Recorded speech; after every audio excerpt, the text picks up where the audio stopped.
कि सबसे नीक बाटे सहिया किसानी इधर तो पीछे चाहिए। आ खुशी बाटे रउआ घरवे में बानी छोड़ा नौकरी सोकरी रहा ऐसे घरवे खेती कर नीमक रोटी खाइब लेकिन हमरा आँखी के सोझा तरह कि सबसे नीक बाटे सहिया किसानी आ खुशी बाटे रउआ घरवे में बानी हमनी के माई बहन लोग लेकिन मुंह मारो रे मार बढ़ानी रे हमनी के माई बहन लोग एगो गाड़ी है कि खुशी बाटे रउआ घरवे में बानी अवन जी कि मुंह मारो कमैला के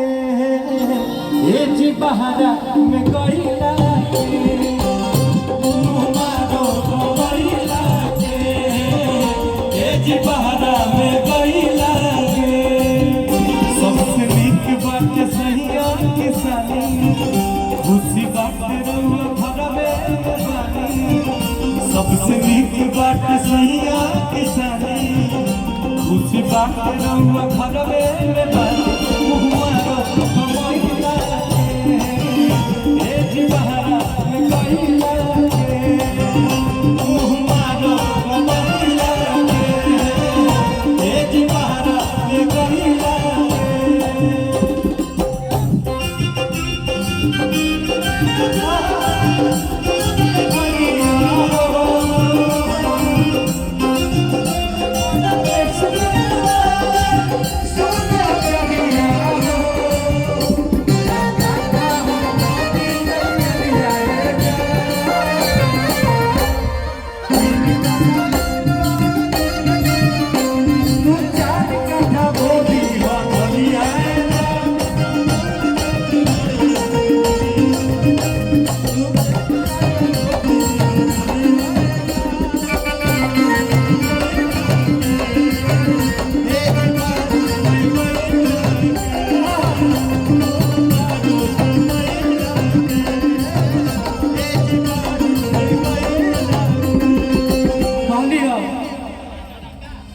कि घरे रब तो का हुई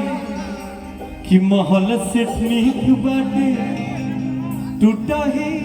पलानी नूने रोटी भले खाई बुझा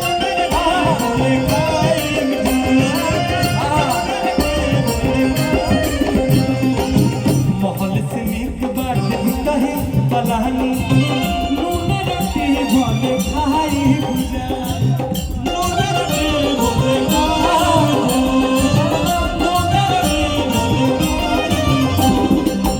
अखिया की सोझा हमरा जरहुआ समही जिंदगी जा बिताई बुझा समही जिंदगी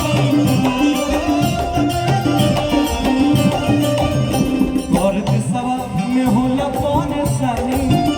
अपना धनिया के बात सुनी मानी और देशवा में होला परेशानी अपना धनिया के बात सुनी मानी मुंह मारो कमैला ए जी बहारा में गईला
कि घरे रहता कि होली दिवाली अब संगही मनावल जाई आ घूमे के दशहरा के मेला जी है घूमे के दशहरा के मेला जी